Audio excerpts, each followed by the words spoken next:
Fala, Tubarão, tudo bom com você? Seja muito bem-vindo. Hoje iremos falar de economia do Brasil e tudo o que está acontecendo, né? Temas polêmicos aqui iremos falar, então seja muito bem-vindo. Deixa seu like, se inscreve no canal. Rafa, o som tá bom, Rafa? Então tá tudo ok aqui, vamos começar esse podcast maravilhoso. E galera, antes de começar, eu queria falar sobre o Investidor 10, que é nosso parceiro aqui do canal. Você consegue, dentro do Investidor 10, acompanhar gráficos de ações, gráficos de criptomoedas, de fundos imobiliários, carteira recomendada de ações, de fundos imobiliários. Consegue consolidar os seus investimentos. Luan, eu tenho vários investimentos na bolsa. Sabe o que você faz? Entra no Investidor 10, tem o link aqui embaixo, QR Code. Clica lá para criar sua conta e conecta a sua carteira da B3. Já puxa tudo e faz o consolidado. Ó, você tem tantos R$ 1.000 investidos, recebeu tantos de dividendos, vai receber tantos, né, nos próximos meses. Então seja muito bem-vindo, você que está acompanhando. E professor, estou mais uma vez aqui com você, eu gosto muito de gravar. Já é a terceira, professor? Vai a terceira vez. Terceira vez, hein? Já dá para pedir a música. A música. Na época que assistia Fantástico, alguém pedia a música, né? Acho que agora ninguém mais assiste, né?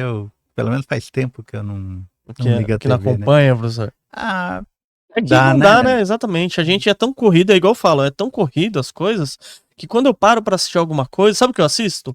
Alguma série, algum filme que alguma pessoa inteligente indicou.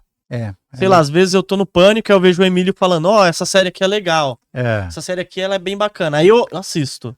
Mas quando, via de regra, assim, é tão corrido que eu só tenho tempo só quando eu deito mesmo pra dormir ali uns 20 minutinhos, meia hora antes, né? A gente dá uma olhada. E acabou, né? Professor, pra galera que tá acompanhando, que vai acompanhar aqui Spotify, todas as redes, como a pessoa te encontra no YouTube, no Instagram? Legal. O Instagram é PhD Bertoncello. A gente tá ali, às vezes a gente fica em Shadowban, então precisa escrever inteiro, né? Porque às vezes fala algumas coisas que as pessoas não gostam, mas tanto no YouTube, quanto no Instagram, quanto no Spotify, no X, @PhD Bertoncello, pode procurar lá, que a gente estamos ali para falar de economia, política e principalmente de como proteger patrimônio, como dolarizar a parte do patrimônio, entender os movimentos desse governo, ou desse desgoverno, né? Então, galera, sigam lá no Instagram, no YouTube, ajuda muito, né? Quando você vai lá, segue, se inscreve e é conteúdo de qualidade. Você sabe que todo mundo que eu chamo aqui é porque eu gosto muito do conteúdo. Professor, o que a gente pode esperar para 2026 aí? Você está animado com 2026? O que o governo está fazendo? Quais serão as consequências, né? Vamos lá. Para falar a verdade. Né? Não, a gente tem um problema que, honestamente, ele já começa em 2025. A gente tem uma fuga de capitais, principalmente por causa desse movimento do IOF ali. Todos os bancões já estão relatando o segundo semestre entrando em recessão. Então, a gente deve ter um aumento do PIB agora 1,4%, no segundo trimestre perto do 0 a 0, e aí a gente começa a cair por uma relação muito simples. O governo está tentando puxar a economia. Como o governo não cria riqueza, ele está criando dívida ou contratando inflação. E esse é um problema muito sério. E 2026, né, para fechar a história, é ano político. Aí o Lula vai querer dar gás, luz, vai fazer tudo. Vai fazer de tudo, dentadura, o que for para tentar se reeleger. E isso vai fazer um problema muito sério. Nós estamos criando uma bomba relógio para 2027, que é exatamente o mesmo cenário que a Dilma fez para se reeleger, é o que o Lula está fazendo, e a gente está com uma crise ali logo na frente. E é complicado, né, professor? Porque se você for analisar o governo, você não vê medida nenhuma do governo, ele falando, a gente vai começar a ser mais cauteloso com dinheiro, vamos cortar. Nunca cortar, é só no rabo do brasileiro. Só. É uma coisa... Porque o grande problema é que ele joga para a plateia deles. Né? E quando você tem uma população que está habituada a receber determinado benefício, ela acha que aquilo já é regra. Então, para que ela continue gostando desse governo, ela precisa de mais benefício. E como o objetivo deles não é melhorar o país, é continuar no poder, a gente vai ver... Eles vão fazer de tudo para estar no poder. É só porque o grande problema não é só a conta oficial do governo, que já está com problema.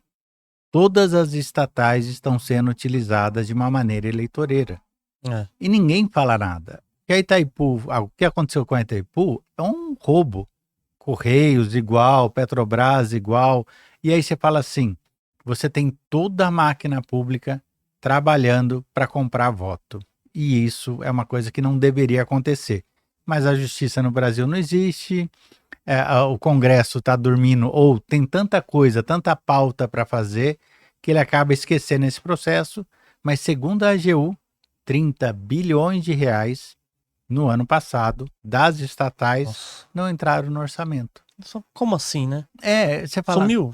O que aconteceu? Ele é usado pelo governo, mas é uma conta da estatal. Mas isso não pode, isso é pedalada. E tá tudo bem.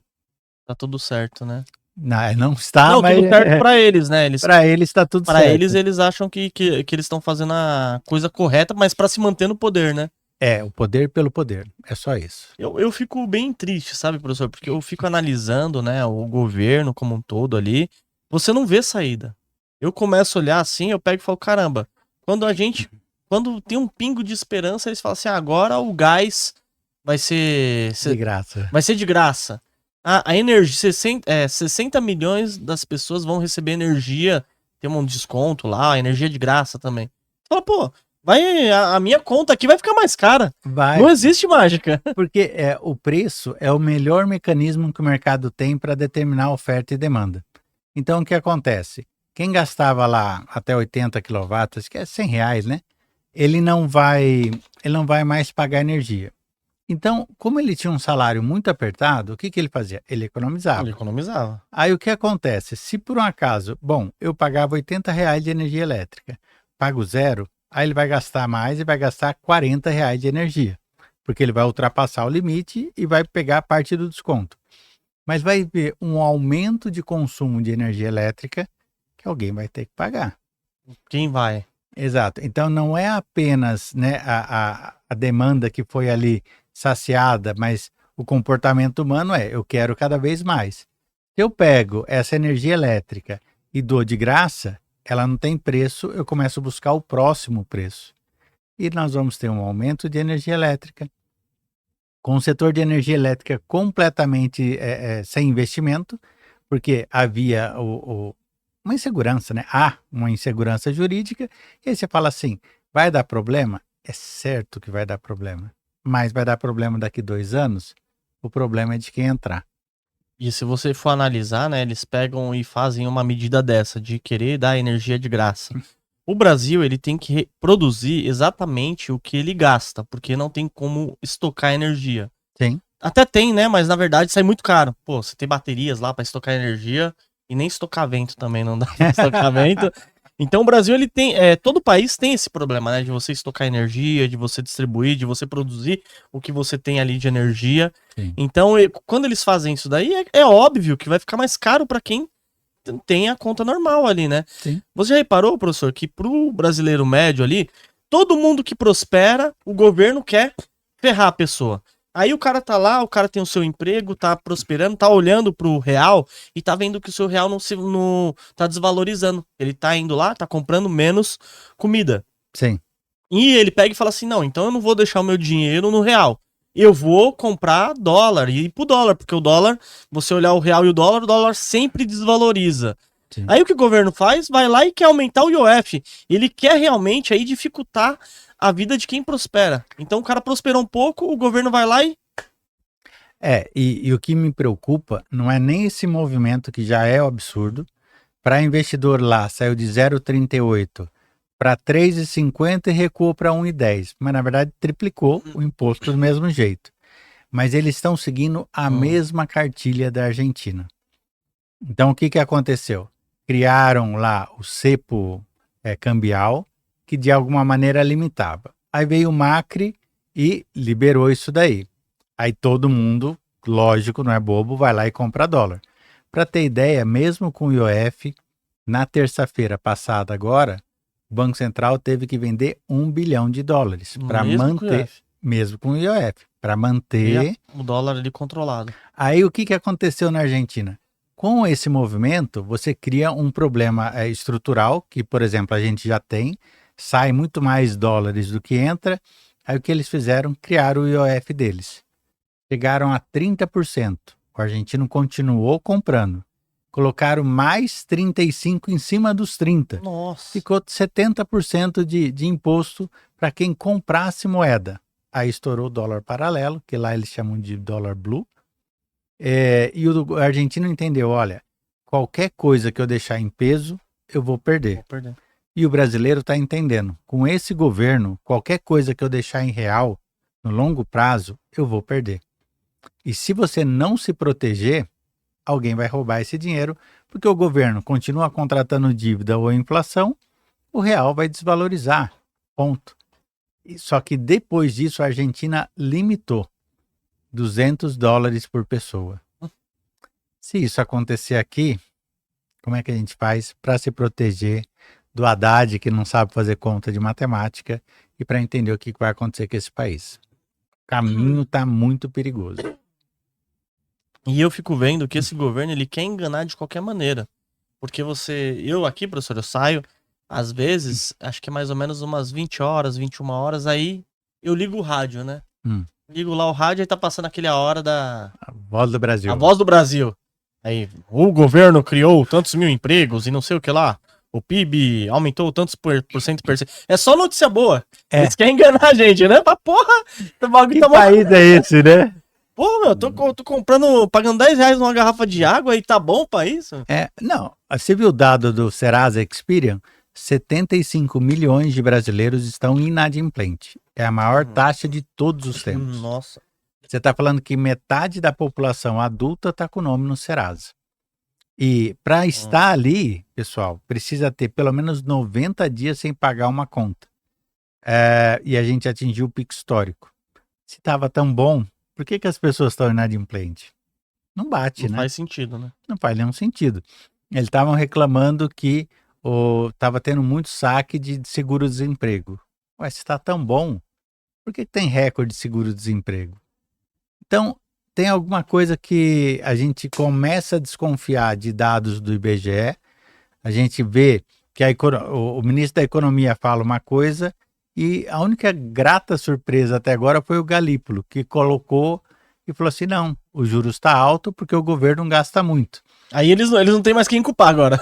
Exato, daqui a pouco ele vai virar fascista também, bolsonarista, sei lá o quê. Porque se a inflação estiver mais alta do que parece, talvez o nosso juros real não seja tão maior assim. Porque, o juros está a 14. Se a inflação está a 5, você tem aí uma margem de mais de 9% de juros real. E isso atrairia muitos dólares, mas eles não vêm.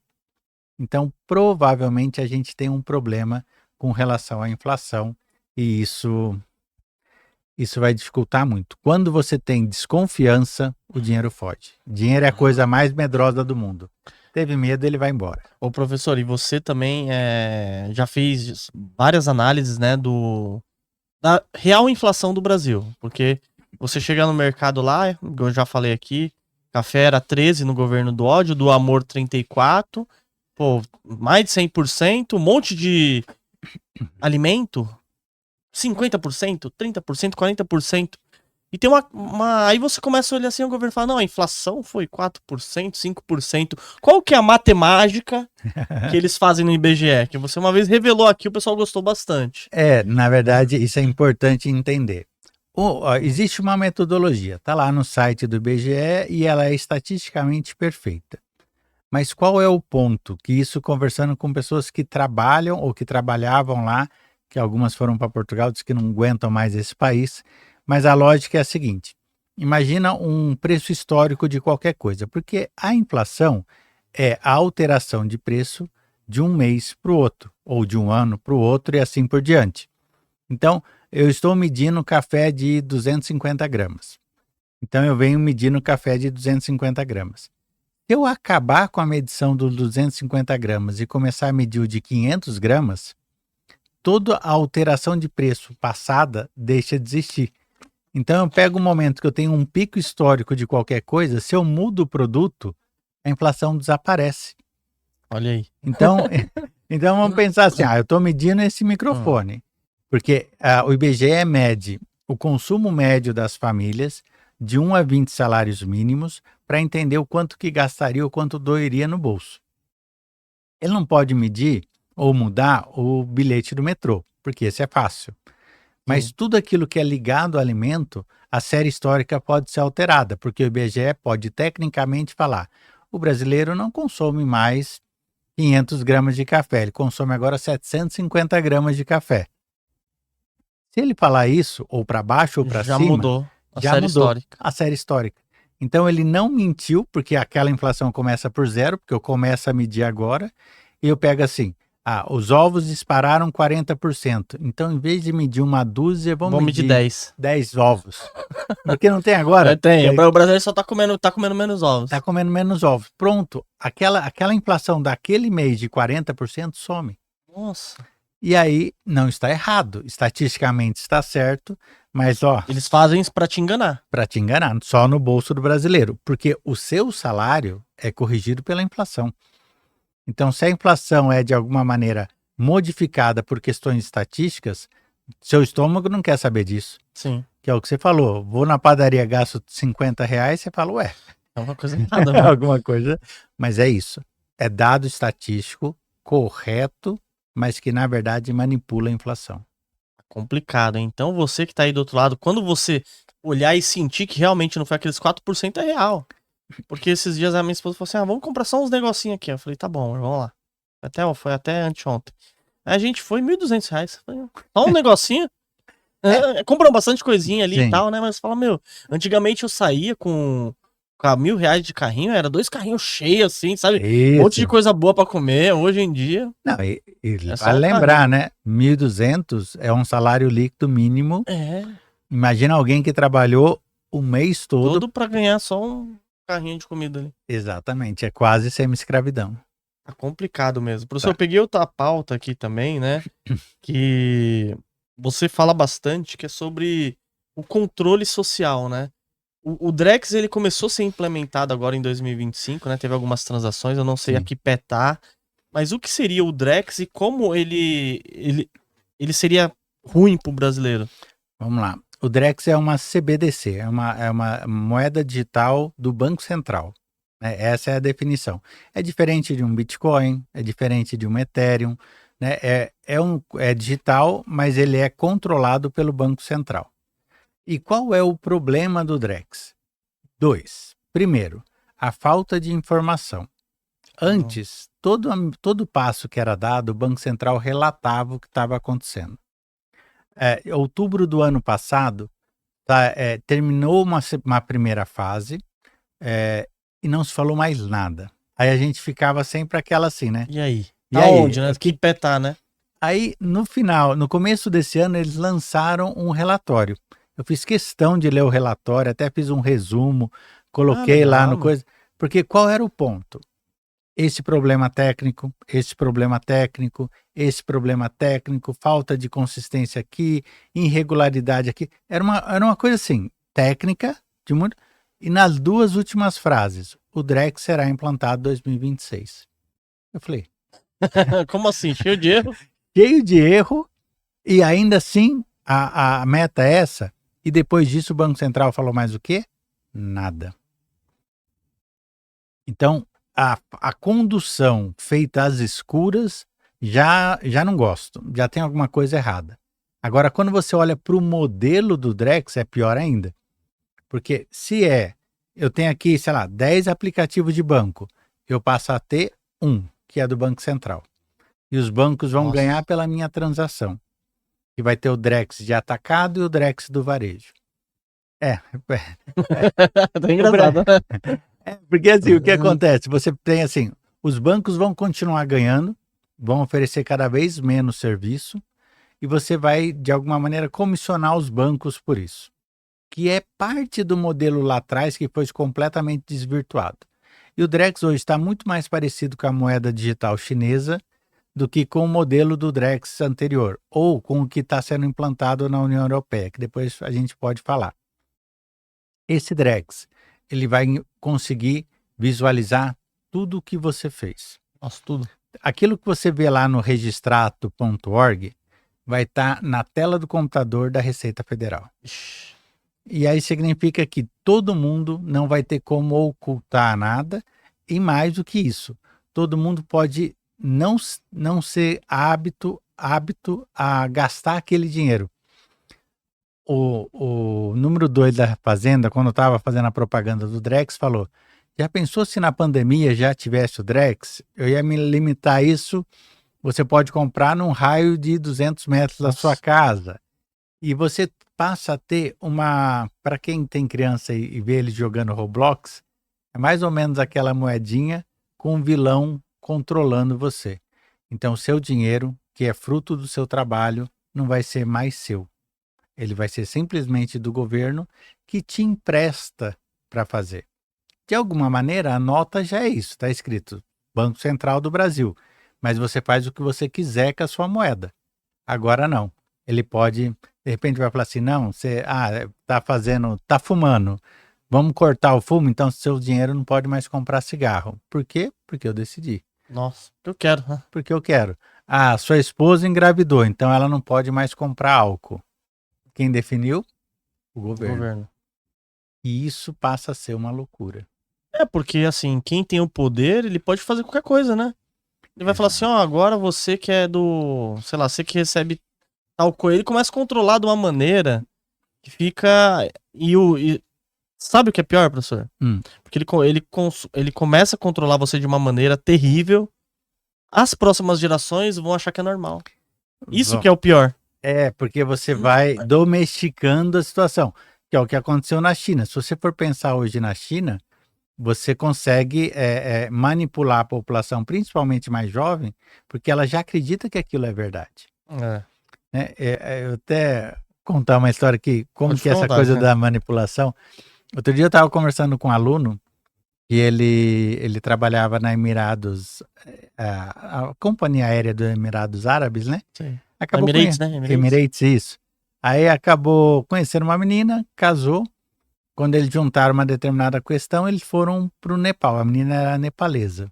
Ele foi ter o filho lá, porque eles queriam ter o filho lá, enfim. E duas coisas me chamou a atenção. A primeira, quando eles foram para lá, ele falou assim, puta, não conheço nada, não conheço ninguém, né? Mandou $40 mil para conseguir, enfim, comprar uma casa, se estabelecer, ia nascer o filho dele, a responsabilidade dele. Mas depois os parentes ajudaram, no final ele não gastou quase nada.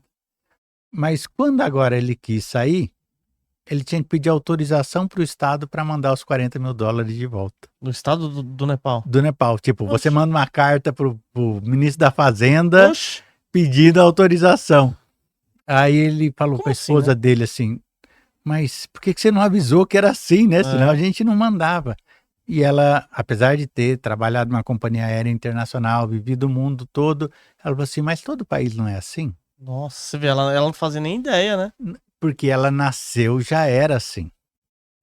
E tem a questão de costumes, que essa não tem nada a ver com a economia, mas eu achei fantástico que ele falou assim, quando ele foi ler o matrimônio dele lá, né, o contrato de matrimônio, ele falou assim, bem, eu acho que eu li errado aqui. Ela falou assim, o que foi? Ele falou assim, não, é que se eu morrer, porque lá não é enterrado, né? Por uma questão da religião, é sempre cremado. Então pensa tipo Game of Thrones, né? Aquela história é a mesma história. Ela falou assim, se eu morrer primeiro, você tem que pular na fogueira? Ela falou, você concorda? Concordo. Tem como assim pular na fogueira, né? Ela tinha que se matar junto para não ser um fardo pro resto da família.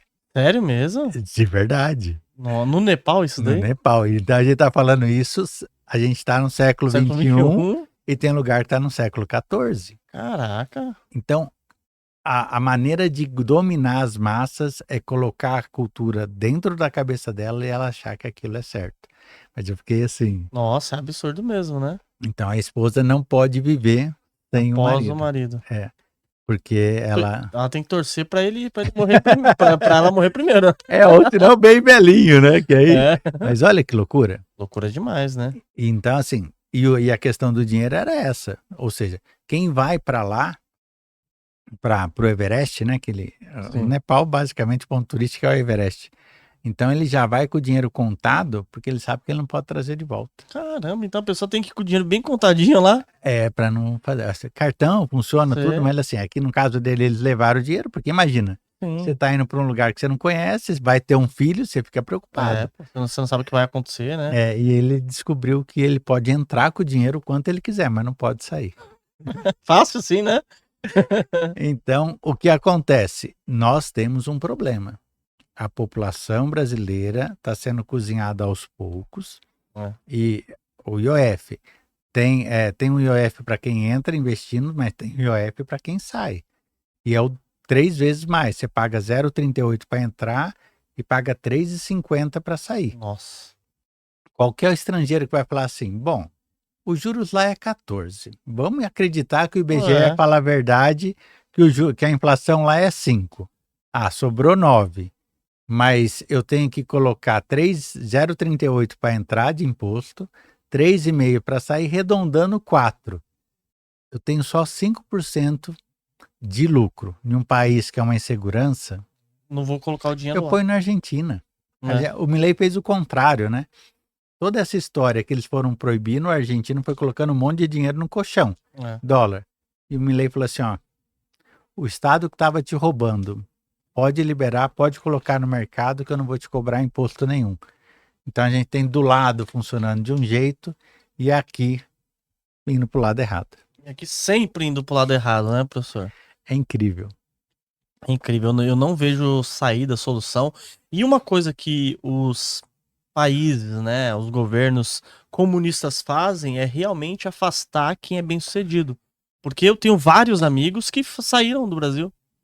E pessoas que consumiam bem. Pô, pessoa que ganhava mais de 1 milhão saiu do Brasil porque ele falou assim, eu não me sinto mais confortável.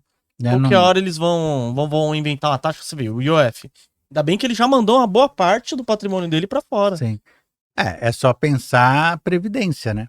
O VGBL, para quem muita gente faz assim, eu quero deixar um valor aqui para minha filha. Estou numa situação ruim, não quero entrar em inventário, vou lá colocar um VGBL de 300 mil. O governo fala, tá bom, mas 5% que você colocar aí é meu. 5%? Do nada. Sabe? Então, assim, a gente está com muita coisa errada ainda para corrigir, e cada vez que eles dão um passo para o lado errado, para consertar é o dobro de tempo, né?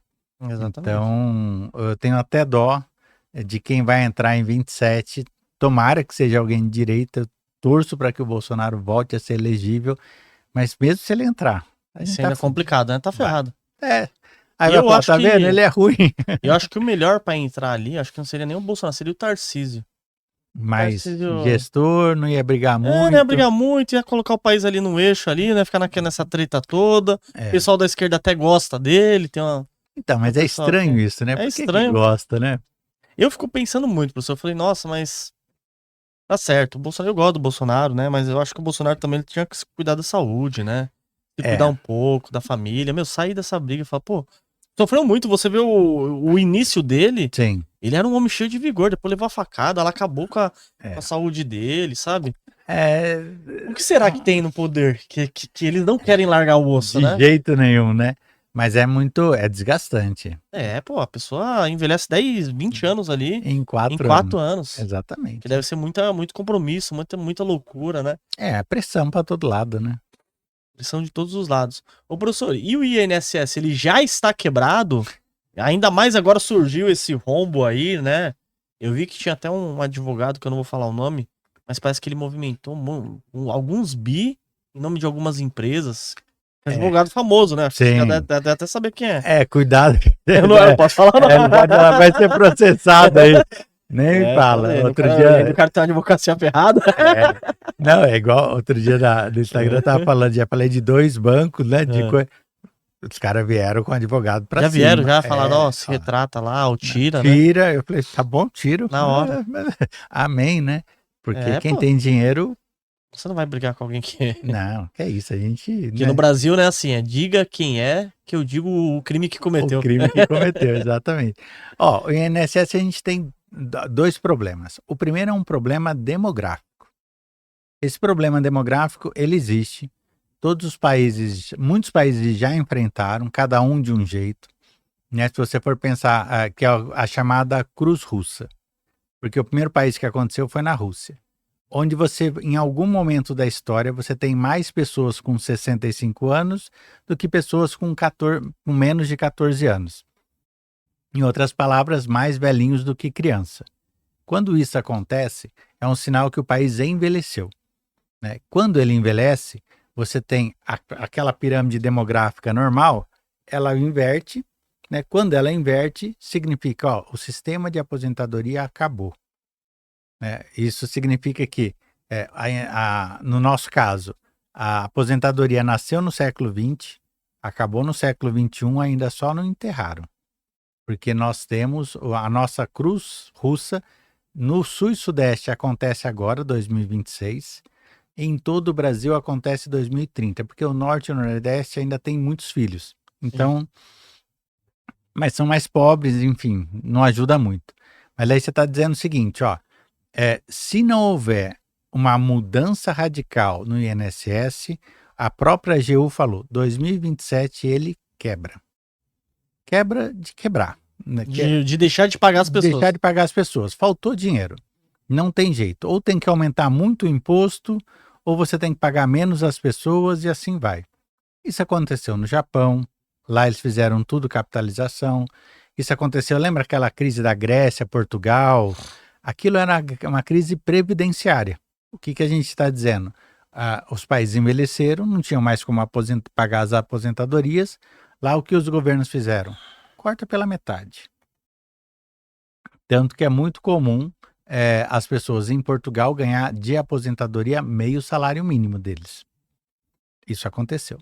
E o que aconteceu na América do Sul, na América Latina, no México também a gente inclui, os governos foram, mais ou menos final da década de 90, lançaram previdências privadas, porque eles não queriam fazer a reforma da Previdência. E depois, quando estourou a Previdência Pública, unificaram as previdências. Então, o que isso significa? Vamos dar exemplos fáceis aqui perto. Isso aconteceu na Bolívia, isso aconteceu na Argentina, isso aconteceu no Chile. O governo passou a gerenciar os fundos privados. O que você acha que aconteceu, né?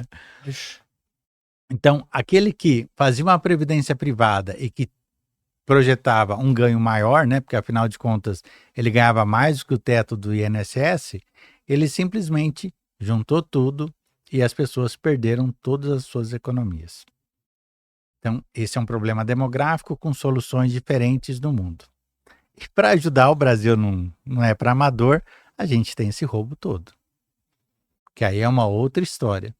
Além de a gente ter um problema demográfico, a gente tem um problema ético. Né? É o advogado movimentando bilhões, é os sindicatos, irmão do Lula e não sei quem, movimentando bilhões, e que, em teoria, a gente não sabe o tamanho desse rombo, só de descontos indevidos é de 9 bilhões. Nossa. Né? Aí você tem empréstimos consignados sem autorização, 200 bilhões. E você, com isso, envolveu praticamente todos os sindicatos, todos os bancos e todos os aposentados foram lesados de alguma maneira com o aval do INSS, né? Como é que é? Previcon, né? Que faz o gerenciamento. E que isso fez com que todo mundo estivesse envolvido ou sendo roubado ou roubando. E agora eu quero ver como é que vai pagar essa história. Isso vai antecipar o problema? Provavelmente sim. Então, se o objetivo da nossa janela demográfica era fechar 2030, a gente já ia ter problema em 2027, agora é certeza que teremos problema. E esse aumento desesperado de impostos é para tentar tapar esse buraco que, infelizmente, eu acho que quem foi roubado vai continuar sem receber. E eu vi uma matéria falando, né, que a pessoa ia começar a se aposentar se nada for feito com 78 anos. para tentar se realinhar. Então é tranquilo, né? A pessoa trabalha lá, começa a trabalha dos 18 aos 78, aí depois dos 78 a pessoa consegue ter um alívio financeiro, né? Na verdade. Que aí é essa situação. Vamos pensar assim, uma coisa é o país, outra coisa é o indivíduo. Qualquer um que tenha que possa antecipar sua aposentadoria, faça. Porque aí pelo menos o governo vai estar te devendo de alguma maneira. Ah, mas eu só vou receber 80%. Antes 80% do que nada. Porque vamos imaginar, no ano que vem não vai acontecer nada. No máximo que possam fazer é roubar dos ricos entre aspas, né? Classe média, e colocar os PGBLs e VGBLs nesse mesmo saco. Mas 2027, ou você vai aumentar o tempo de aposentadoria, ou você vai aumentar tanto o imposto para quem é trabalhador e para as empresas, que aí vai ser inviável. Sabe, chega uma hora que você fala assim, a conta não fecha. Não tá fechando. E além de não fechar, porque vamos pensar que é só esses 9 bi, pela lei do consumidor, quem é lesado tem que receber em dobro aquilo que foi roubado. Então você está falando em no mínimo 18 bi, fora juros, de tudo aquilo que foi roubado. E essa conta sai da onde? Sai da gente, né? Sai do próprio cara que paga o INSS. Exatamente, vai fazer um imposto maior. A gente tem, curiosamente, que parece que foi tudo meio que maquinado, né? Todo mundo fala, não, o PT é um bando de ladrão. Eu falei, não, os caras são profissional no que fazem. Não é assim, não. Não é assim, não é bagunçado. Não é bagunçado, o negócio é organizado. Por quê? Porque você tem a reforma tributária começando oficialmente 1º de janeiro de 2026, né? Ela começa de levinho e os impostos vão aumentando, e aí o imposto está na mão do governo federal. Então, espera, vai vir. Tudo que vai pro governo federal, aí começa a ser um monte de... O dinheiro parece que some, né? Some porque ele deveria ficar no município. Não fica. Aí o prefeito tem que ir a Brasília para fazer o quê? Fazer o beijamão, né? Ou seja, é a forma certa de você deixar a corrupção oficializada. Então, nós teremos 2026 bastante complicado. E você vê solução, professor, pro INSS ou não? Ele já tá fadado ao fracasso. Não tem como, matematicamente falando, né? Na verdade, o que a gente poderia fazer, se a gente fosse extremamente pragmático, fazer mais ou menos como fez o Japão, tá? Então, você está falando assim, ó, quem está aposentado, ele acreditou nessa história a vida toda, ele não pode ser penalizado por isso. Daqui para cá, a gente começa a fazer uma capitalização mista, que é diferente de quem está com 60 anos ou alguém que está com 30 anos, concorda? Concordo. Você tem uma forma de fazer. E aí você começa a fazer, quanto mais novo você colocar a sua previdência, caso você queira, você coloca ela como um sistema de capitalização no seu CPF, pública ou privada. E aí você passa a ter 2 gerações ali para preparar o processo, mas acontecer. É lógico que vai ter consequência? Vai. É só ver o endividamento do Japão. E ninguém fala isso. O Japão tem 200% de dívida do PIB. Grande parte disso foi porque ele honrou com as aposentadorias, e a japonesada lá não morre, né? Não morre. Com 90 anos, 100 anos, honrou com a aposentadoria dos japoneses na transição. Poderia acontecer como acontece na Suécia. Quem banca a aposentadoria dos suecos? Um fundo de petróleo. E a Suécia é um grande exportador de petróleo, tem uma margenzinha que faz ali. O Japão não tem petróleo, na verdade precisa de trabalhador para fazer a manufatura e gerar dinheiro. O governo assumiu isso. Foi uma decisão daquela sociedade. Agora, aqui no Brasil, você vai acreditar no que o político vai falar? Isso, né?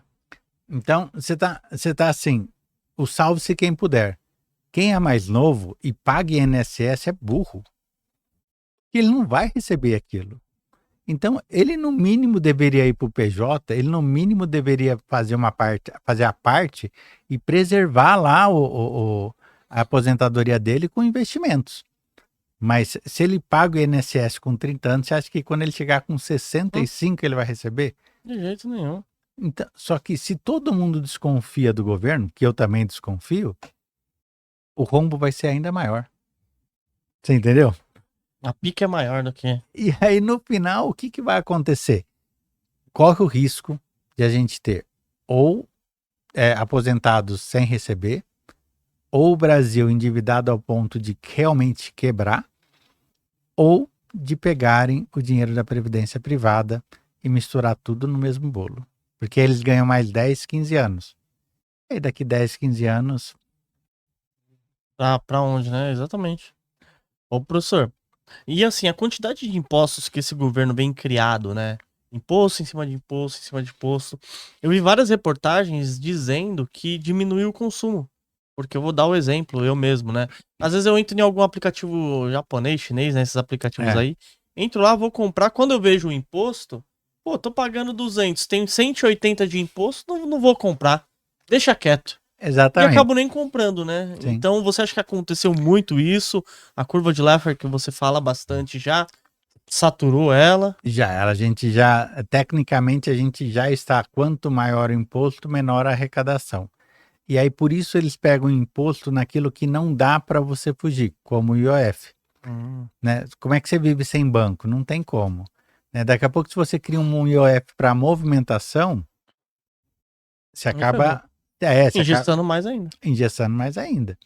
Então, assim, a curva de Laffer parte do princípio, olha, você vai aumentando os impostos até um certo ponto, onde a pessoa faz essa decisão racional e fala, tá bom, de acordo com esse país, pagar 30% de imposto eu aceito, ou 15% eu aceito, mais do que isso eu não aceito.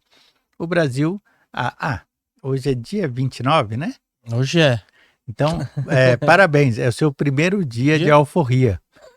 Até Você tá ontem, livre. até ontem, todos os brasileiros que moram nesse país trabalharam para pagar para o governo. Então, você está falando que até 27 de maio, todo brasileiro trabalhou dia e noite para pagar o governo. É um dos maiores impostos do mundo com a menor devolução possível. Tem o IRBS, que é um instituto internacional que faz uma correlação entre o imposto cobrado e o benefício dado pelo Estado. E aí tem um ranking. E não é maior ou menor imposto, mas a relação. Por exemplo, você tem países entre os 10 primeiros. Islândia e Estados Unidos, onde o imposto é muito pequeno, mas você tem Suíça, onde o imposto é muito alto. Mas qual é o ponto? Você cobra menos imposto, oferece menos serviço, está equilibrado. Na Suíça, você cobra mais imposto, mas você oferece tudo de qualidade, tá pago. Ou a gente está entre as 40 maiores economias do mundo, adivinha em que lugar? Vixe. Último. Nós somos o pior país entre as 40 maiores economias do mundo, entre a relação de imposto e retorno. E retorno. Então, ou seja, o cara paga muito imposto e não tem retorno de nada. Retorno de nada. E é bem simples, né, professor? Hoje em dia, se você for analisar, vou falar, o pessoal fala assim, o SUS é grátis, né? O SUS é grátis, mas a maioria dos brasileiros, eles têm convênio. Porque eles não confiam no SUS. Você chegar lá, deve ter alguns lugares que deve ser bom, mas via de regra é muito ruim, é precário. Sim. Tem poucos médicos para muita gente, sobrecarrega o médico. Eu uma vez conversando com um médico que está dentro do... Não vou nem falar o nome dele aqui, mas o ponto é o seguinte, é outro esquema, é outro grande esquemão, vou te explicar por quê. Aquilo que tem do que seria de baixa complexidade, que é você ir na UPA, você pegar um atendimento, você quebrou um braço, aquela coisa assim, o SUS gasta pouquíssimo dinheiro, ao ponto de levar os brasileiros a fazer um convênio médico privado. Por qual motivo? Você fala, cara, eu fiquei 3 horas lá para ser atendido, minha mãe passando mal, não sei o quê, não vale a pena, vou pagar um plano de saúde. Aí, ali é de propósito. Então, o plano de saúde ganha muito dinheiro com baixa complexidade. Quando chega em alta complexidade, vai operar o coração, vai operar não sei o quê. Aí eles começam... O SUS gasta muito dinheiro, né? Tanto que, se você for pegar a Santa Casa aqui em São Paulo, eles têm, assim, equipamentos de primeiro mundo para alta complexidade. Por quê? Porque o plano de saúde não quer alta complexidade. Porque ali ele perderia dinheiro. Então, quando você pega, você trata mal sua população em geral para que ela dê dinheiro para um plano privado. E excepcionalmente, quando você tem um problema muito sério e você está em um centro, tá? Se você estiver no interior, tá ferrado, morreu. Mas você está em São Paulo, Rio, Você ou interior de São Paulo, você tem ótimos hospitais que vão gastar 8 milhões com uma pessoa. Caramba. Sabe assim? Se você pega todo o sistema, você tem aqueles remédios de altíssimo custo, né? De altíssimo custo, quem paga é o SUS. Mas aí quem ganhou? O laboratório. Quem ganhou? Quem vendeu o maquinário. Quem ganhou? O médico que trabalha nesse setor de alta especialidade.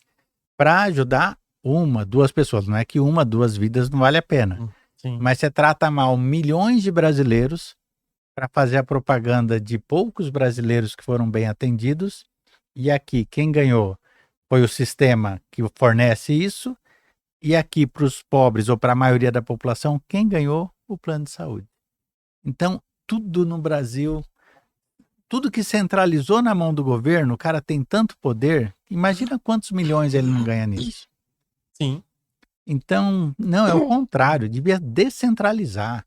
Não devia ter SUS, não devia ter MEC, não devia ter ANEL, nada disso. Descentraliza. Você centralizou o poder em alguém, ainda mais se alguém for corrupto. Aí que não anda, né, professor? Aí vai dar errado. Ô, professor, tem até uma proposta, eu não sei se é proposta já de algum deputado, ou quem fez essa proposta aí, que seria a escola ter vouchers. Exemplo, você tem um filho, você tem um voucher lá para, exemplo, de R$1.000, 1.000 e poucos reais, e tem essas escolas que aceitam, né, escolas particulares. Você acha que isso é uma proposta legal? Incentivaria, tipo, a ter qualidade na educação? Sim, porque a relação da educação privada e pública é exatamente essa. Eu sei porque eu tenho 4 filhos e eu dou esse exemplo porque eu acho terrível, mas maravilhoso. Por que um pai paga uma escola privada para um filho? Porque ele olha a pública, vê a qualidade, vê um outro com uma qualidade melhor, fala, puta, vou me esforçar e vou pagar. Vou me virar e vou... Então, o que acontece? Eu tenho uma filha de 26 anos, eu tenho um menininho de 11. Então, eu tenho todo esse espaço. Aí, o que acontece? Quando a minha filha mais velha estava na escolinha, tipo, a escola pública estava aqui, a escola privada estava aqui. Então, eu me esforçava para pagar, porque afinal, meu filho é tudo que eu mais amo, tá aqui. Agora, o que aconteceu? 15 anos depois, a escola pública está aqui. O que aconteceu com a escola particular? Está aqui. A escola particular hoje é pior do que a escola pública de quando eu era criança. Ela só precisa estar um pouco melhor que a pública. Pouquinha coisa, né? Para que você ser mais organizado, ser mais limpa. Exato, tanto que a geração Paulo Freire já está na escola privada. Caramba. Eu brigo tanto, assim, chegam umas coisas absurdas em casa. Então, o que a gente está dizendo? Isso é porque o grande monopólio está aqui. E quem manda nisso? O MEC. O MEC, o orçamento do MEC é maior do que a maioria das cidades do Brasil. Para fazer o quê? Para mim, fecharia o MEC. Ó, quanto que a gente gasta por aluno? Porque não é que gasta pouco, você está certo. Se você for pensar bem, um voucher de R$1.000 e não tivesse escola pública, ia economizar na educação. E muito, né? Exatamente. Sabe? Ó, manda todo aquele burocrata, manda todo aquele povo embora. Manda, ó, o professor, bom, se você é bom, você vai ter emprego. Se você não é bom, você não vai ter emprego. E você passa a ter como objetivo, como fator principal, ensino e aprendizagem do aluno. A gente tira nossos alunos do ensino médio completamente analfabetos. Só 30% sabe as 4 operações básicas. 40% sabe ler e escrever. O resto é semi-analfabeto. hoje, século XXI, numa época de inteligência artificial, que você precisa de engenharia da computação, essas pessoas estão fadadas ao fracasso e a culpa é nossa. Eu precisaria falar assim, o objetivo é o aluno. Porque a primeira coisa que... Não teve essa história civil-militar aqui? Sim, nossa, o pessoal fica revoltado. Revoltado e não sei o quê. E o professor... O professor, ele é a ferramenta. Ele é bem pago se ele consegue fazer bem. Agora, nunca o objetivo é o aluno. E aí esse é o grande problema. E galera que tá acompanhando a gente aqui, deixa seu like, se inscreve no canal. Obrigado pela sua audiência. Ô, professor, e aqui no Brasil a gente vê uma discrepância muito grande, né? Vou dar um exemplo. Hoje as crianças elas têm acesso a muita informação, TikTok, YouTube, Instagram, né? E você entra nesses daí, a minha filha tem 4 anos, a Laurinha. Eu tenho que tomar cuidado com o que ela tá vendo.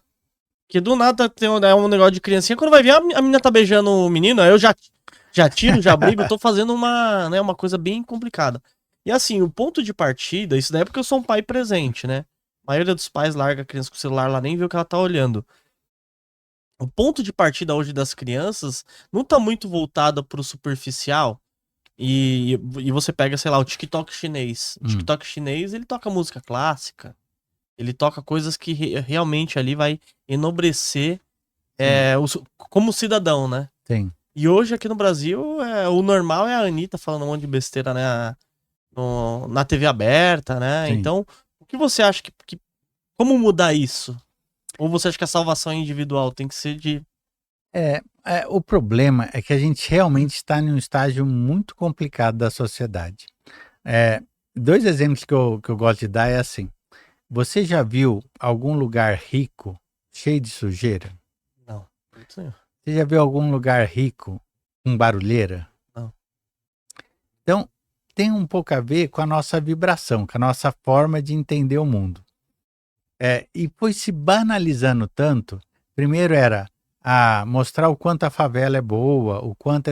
Pô, o pessoal estava numa situação complicada. Eu quero sair da favela, não quero ficar lá. Aí Romantizar. Exato, romantizar a história. Aí o que aconteceu? Hoje nas escolas, quando você entra dentro de uma sala de aula, sujeira e barulho, quem vai aprender ali? Ninguém. É tão simples, né? Então, nós estamos produzindo lixo dentro das escolas. Não só o lixo, mas o resultado é ruim, porque mesmo aquele professor dedicado, onde um lugar é sujo, onde o lugar é barulhento, ele não consegue passar o que ele sabe. Ele não fica, né? Tranquilo, né? E aí, o que o TikTok ou qualquer outra plataforma faz? Ela vende produtos. Então, ela oferece aquilo que a pessoa quer ver. Talvez eles oferecem música clássica lá no chinês, porque você entra numa escola chinesa, ou japonesa, Sim. ou qualquer outra onde a educação é levada a sério. Você está criando pessoas que gostam daquilo. Aqui no Brasil, você quer barulho, sujeira, romantizar a favela, romantizar a pobreza e bandido. Então, eu não culpo muitas plataformas, não. Eu acho que é a cultura. Infelizmente, o brasileiro que é barulhento, valoriza a punk ou não sei o que, ou seja lá o que for, não tem hábitos de higiene. A gente está aqui no centro de São Paulo. Desce ali na calçada para ver. E sabe qual é o pior, professor? Teve um dia, né, que eu fui fazer uma apresentação na Paulista. Eu pedi uma água. Rafa, pega uma água aí, pô, professor. Desculpa aí, eu tomando água toda hora aqui, velho. Olha o erro aí, hein, gente. Me desculpa, professor, por esse erro aí. Tem café, Rafa. E coloca um pouquinho de café também aqui, Rafa, aqui pra mim, por favor. Pode pegar aqui. E então lá, professor, o que acontece? Aí eu saí lá da apresentação, né, tal. Aí fui com a minha esposa, tava andando na calçada ali. Aí tinha uma mulher com uma barraquinha assim, né? Uma barraquinha no meio da Paulista ali. Ali no canto da Paulista. E tava com a barraquinha. Aí, putz, me bateu uma tristeza, né? Que eu vi que tinha 2 crianças dentro ali. Aí eu tava passando, tava um pouquinho longe assim. Aí eu vi ela, que eu acho que alguém deu algum snack pra ela, alguma coisa assim. Não, pote de Danone. pote de Danone, acho que ela deu pras crianças, ela tava tomando um Danone assim. Meu, sabe o que ela fez? Ela pegou o pote de Danone assim e jogou sei lá, 1,5 metro dela. E 2 metros ali tinha uma lixeira. Sim. Então você começa a olhar assim e fala, pô, a pessoa tá naquela situação ali por conta dela. Porque qual que é dela? Pô, já que alguém me deu aqui, deixa eu colocar no lixo ali. É onde eu tô morando. Ali Exatamente. pode ser a rua, pode ser a calçada ali, mas é onde eu tô morando. Mas ela fez, jogou aqui. Aí você começa a olhar e fala, putz, às vezes os pequenos detalhes você pega a mentalidade que a pessoa tem, né? Exatamente. E aí você vai construindo uma sociedade desse jeito. E pode ser alguém que está ali na barraquinha, que pode ser alguém que está andando no ônibus, pode ser alguém que está andando de Mercedes. E que pode ter exatamente o mesmo, essa mesma mentalidade errada. Então, a gente tem uma luta muito grande. Ainda mais você com a Laurinha pequenininha. Nossa, aí tem que ficar conversando com ela, né? Esses dias, professor, ela chegou e ela falou assim, pai, o que que é um escravo? Aí eu já fiquei preocupado, né? Da onde veio, né? Aí eu falei, ô, amor, mas, ô, Laurinha, quem foi que te contou que é um escravo? Quem foi que falou pra você? Ou não, foi a professora. Eu falei, sério? O que que a professora falou? O que que é um escravo? Conta pro papai. É um homem que trabalha e não ganha dinheiro. Eu falei, nossa, definição boa, né, que ela deu ali. Mas Então, sempre tem que acompanhar, né? Qualquer coisa Sim. que ela tá falando e tal, tem que estar sempre ali. Não é complicado. Ô, professor, e também eu sei que você acompanha muito o macro global, global, né, como um todo. E você vê essa guerra da China contra os Estados Unidos, né? Pega lá, inteligências artificiais da China, empresas da China versus empresas dos Estados Unidos. Sim. Você acredita que a China, em algum momento, ela pode desbancar os Estados Unidos? Olha, honestamente, e aí você pode escrever, a China nunca vai superar os Estados Unidos. Nunca. Pronto. Nunca, ponto. Existem alguns problemas aí, agora vamos entender o porquê Sim. disso. Primeiro, lá fechou a janela demográfica. É a primeira vez que na história chinesa de 4.000 anos a população está diminuindo. E é culpa deles, né? E a culpa dele, governo autoritário, um filho por casal. Foi satânico o que eles fizeram ali. Enfim, o que sai de bom de um governo comunista, né? Mas aí você tem... Então esse é o primeiro ponto.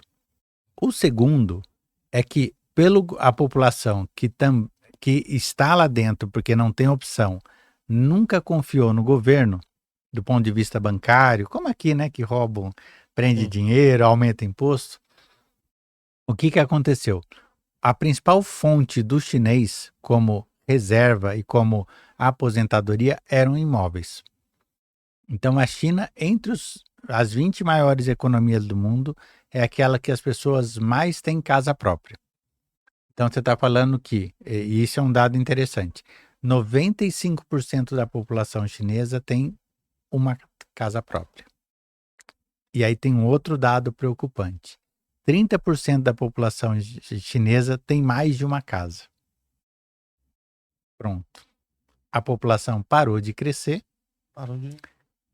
Quanto vale esse imóvel agora? Ixi, a tendência é ele valer cada vez menos, né? Exato. Então você tem uma crise imobiliária chinesa. O levantamento feito foi que todos os imóveis vazios na China daria para colocar toda a população brasileira lá dentro. Caramba, 200 milhões de pessoas? 200 milhões de pessoas. Porque você está falando de uma população de 1,4 bi e que está diminuindo agora. E você tem esse grande nó. Se fosse um país normal, livre, os preços dos imóveis já tinham caído 30%, 40% e ia ter um ajuste e a coisa seguia. Como lá o governo determina inclusive o preço do imóvel, qual é o ponto? Eles vão caindo lentamente, mas todos sabem que não vale mais a pena investir em imóvel e que perderam dinheiro. Aí você junta um governo que, por culpa dele, está tendo uma cruz russa mais rápida do que o normal. Você tem uma crise imobiliária que tudo aquilo investido da sua vida, imagina, você passou a vida, comprou seu imóvel, queria comprar outro para viver de aluguel, descobriu que não vale nada. Meu Deus. E você tem, acima de tudo, essa sanha do Xi Jinping de tornar a China o país mais rico, mais poderoso, mais não sei o que do mundo, gastando muito. E eles fazem uma camuflagem interessante, porque quando você pega dívida do PIB do Brasil. 90% do PIB Sim. é dívida. Da China, 34%. Você fala, nossa, tá bem. Tá maravilha. Só que eles não colocam as províncias. Se você coloca as províncias, vira 95% do PIB. Ou seja, você vai ter o mesmo resultado que o salto do leopardo lá do começo do regime comunista, onde o governo central determinava para as províncias: nós precisamos exportar alimentos, que a China tinha muita terra, precisava exportar alimentos. Os governos das províncias, para honrar o que pedia para o governo central, fazia a produção e exportava 5, 10% do que eles produziam. E a China era um exportador de alimento nos anos 60. E 200 milhões de pessoas morreram de fome dentro da China. Nossa, meu Deus. Então, você vai ter, assim, hoje, as províncias completamente endividadas para não apresentar a dívida para o governo federal. Quando elas colapsarem, o que vai acontecer? A China implode. A China, então, tende a colapsar. Vai colapsar, né? Só que, conhecendo um pouco da cultura chinesa, eles não vão admitir. Vão maquiar dados, vão fazer o que for, vão inventar uma guerra com Taiwan para falar que foi gasto de guerra, mas a China vai colapsar. Ô, professor, você pode tomar sua água aí, fica à vontade. Galera que tá acompanhando a gente aqui, deixa seu like, se inscreve no canal. Ô, Rafa, dá pra colocar o QR Code da Morgantes aí? Eu vou falar da QR Code da Morgantes, galera. A Morgantes é a nossa parceira aqui no canal também. Você consegue comprar prata física. Tem umas barrinhas de prata física. Deixa eu até ver se eu tô com uma delas aqui, que eu sempre trago pra mostrar, professor. A barrinha é física e você consegue comprar com desconto. Tem lá. Consegue comprar barrinha de. Eita, é assim, Vou pegar aqui. Peguei, gente. Calma aí. Aqui, ó. Vou mostrar pra vocês aqui como que é. Prata, ela tem um alto uso industrial, né? Então você consegue comprar pratas barra, consegue comprar cordão, consegue comprar tudo dentro da Morgantes. Essa daqui é uma barrinha de 100 gramas, professor. Olha como que ela é. Barrinha de 100 gramas, você consegue comprar tudo lá dentro da Morgantes. Barrinha de 50, 1 grama, 10 gramas, você consegue comprar tudo ali. Tem também joias, né? Você consegue comprar joias. E tem um cupom de 5% off, TubaCast. Você pode aí entrar lá, comprar, vai chegar na sua casa com o menor preço do mercado. Eles vendem bastante para empresas da Bolsa. Que legal. Tem muita elétrica que pede, né? Contato. Sim. Tem empresas como a VEG também, que já fizeram orçamento lá para alguns tipos. Então entrem lá, galera, aqui, ó. Um abraço pessoal da Morgantes aqui, que me mandaram essa barrinha aqui para mostrar também. Eu tenho lá em casa. Ô, professor, eu ia falar Você acredita na tecnologia chinesa? Porque eu tô vendo agora que a China tá mandando navios de carro aqui pro Brasil, né? Sim.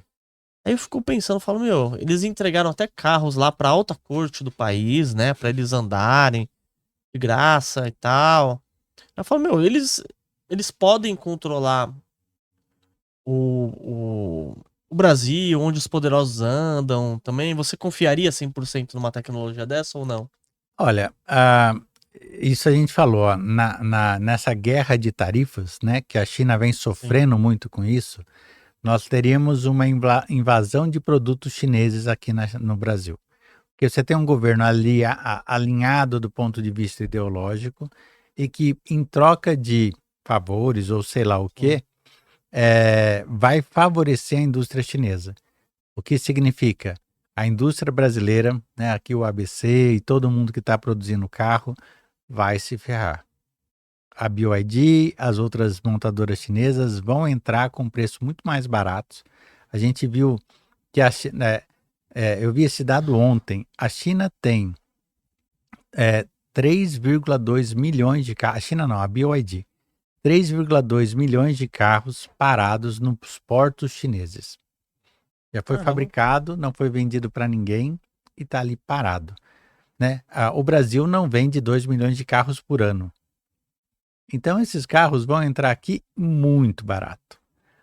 E vai, de alguma forma, prejudicar o emprego aqui e não só isso, vários outros materiais. Porque você tem os Estados Unidos como grande importador, que bloqueou, que na minha visão fez certo. Só que a gente vai ter agora esses produtos colocados em outros lugares. Porque se a China fosse um país capitalista, você manda as pessoas embora, produz menos porque você está vendendo menos. Sim. Como é uma economia centralizada e o governo chinês não quer dizer que ele cria o desemprego, ele vai continuar subsidiando isso e exportando isso para algum lugar. Então, Filipinas, Vietnã, eles tentaram na Índia, foram barrados. Na União Europeia, eles estão desovando muita coisa. Mas aqui na América do Sul, o que você vai ver de carro? Vai ter bastante por aí. Vai ter bastante. Honestamente, eu prefiro não comprar. Não é que eu desconfio ou não, mas eu prefiro esperar para ver. Porque se essa empresa, essa ou qualquer outra, tiver algum problema de fornecimento depois, eu não sei como faria. Então, na dúvida, eu deixo o pessoal experimentar e eu vejo depois. eu vejo depois, né, professor? Ô, professor, e entrando agora na parte um pouco política aqui do Brasil, aqui, né? Eu vi uma reportagem que tava falando que pediram para investigar o Eduardo Bolsonaro. Eu sei que você acompanha muito, né, essa parte de política, tudo aí, tá bem alinhado. Qual que é a sua visão? Você acha que vão querer prender o Eduardo Bolsonaro? Então, eu não sei se o Supremo, ele realmente acha que é intocável, né? Ou se eles perderam a noção da realidade. Porque eles vão processar, vão tentar aprender com base em quê? Né? Aquilo que o Eduardo Bolsonaro está fazendo nos Estados Unidos é exatamente o que o Boulos fez. Lembra que eles foram em Haia, foram fazer um monte de coisa? A Tabata foi para lá também. Então, esse pessoal vivia fazendo isso.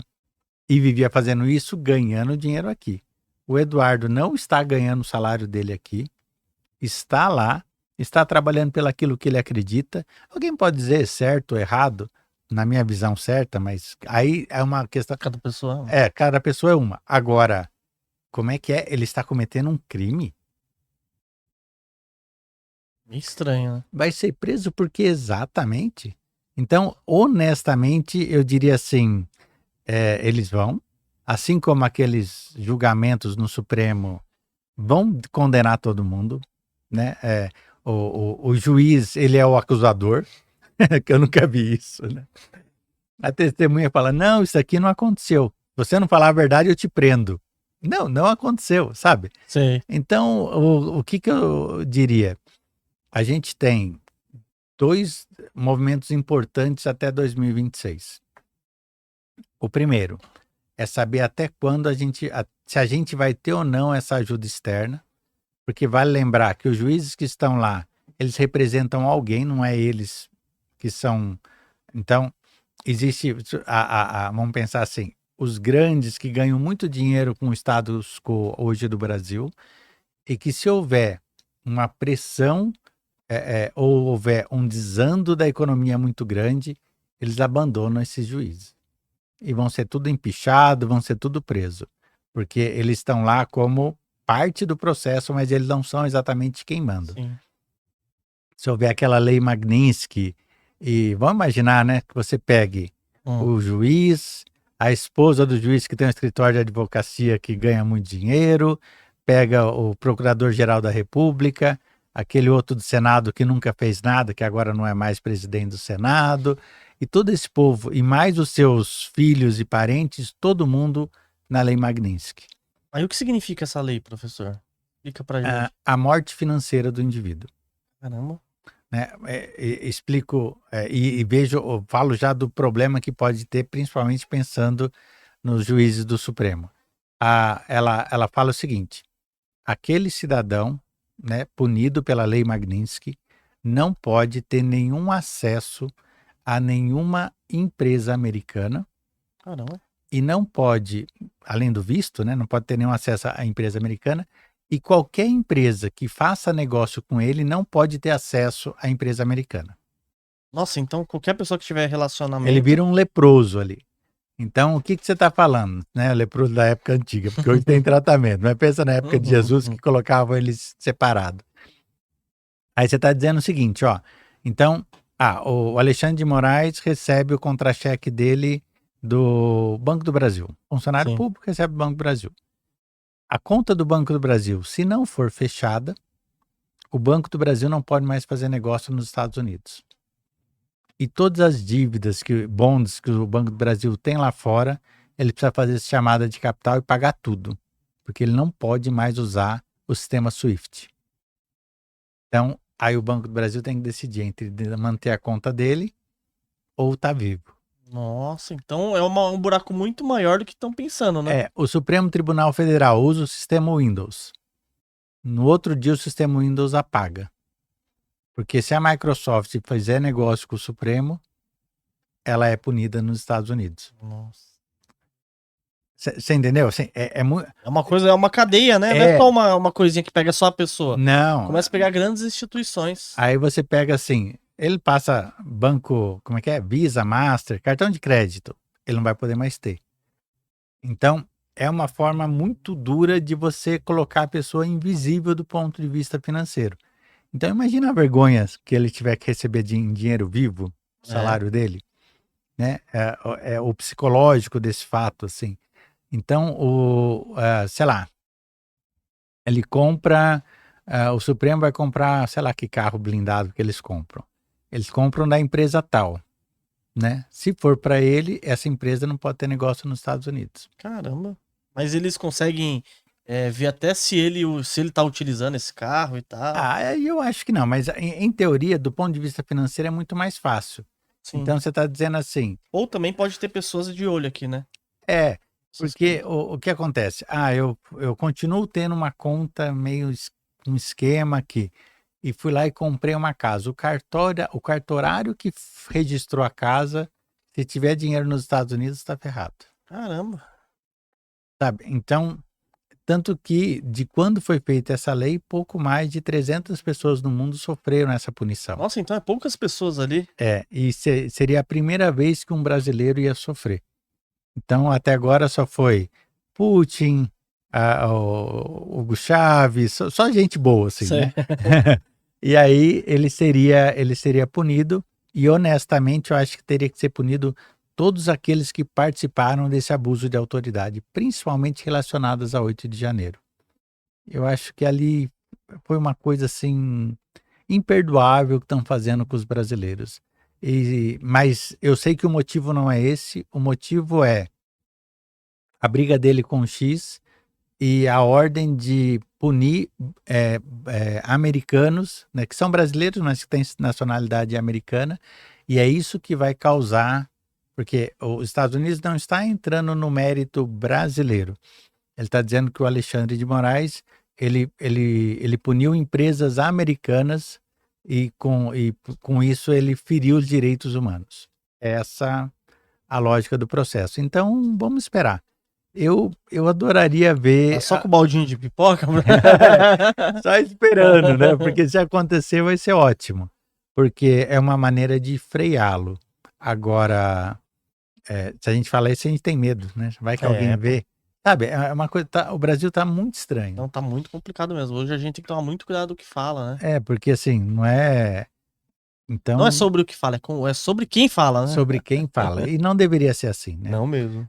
Se a nossa Constituição valesse, direitos e opiniões seriam respeitadas, deveriam ser respeitadas. Porque eu não tô planejando nada contra ele. Eu adoraria que acontecesse por um motivo muito simples. Eu não concordo, né?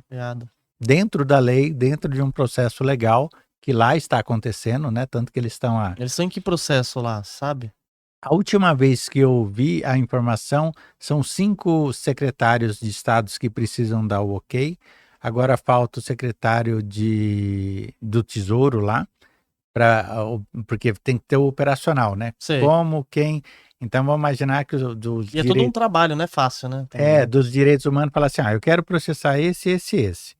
Aí a família dele é esse, porque inclusive o filho do Alexandre de Moraes até pouco tempo atrás estudava nos Estados Unidos. Caramba, então, imagina. Sabe assim? Então ele vai falar, é isso. Aí o cara do Tesouro tem que falar assim, então qual vai ser o impacto, quem vai ser, qual a relação das... Fazer um estudozinho, né? Porque e quantos juízes seriam, né? Sim. Porque tem juízes que têm investimentos fora. Então, é todo um processo, mas é um devido processo legal de E falando apenas de empresas americanas, é que, honestamente, qualquer um que está fora do mercado americano está fora do mundo. Né? Porque imagina você abrir seu computador e não poder usar o Windows, não poder usar o Safari. O Chrome. Exato. Você vai usar qual? Exatamente. Então, é um processo muito mais complexo do que parece. Mas é justo.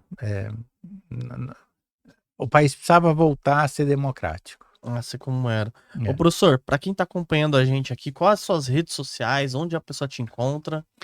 Vamos lá. @PhD Bertoncello no Instagram, no YouTube, no X, em todas as redes sociais.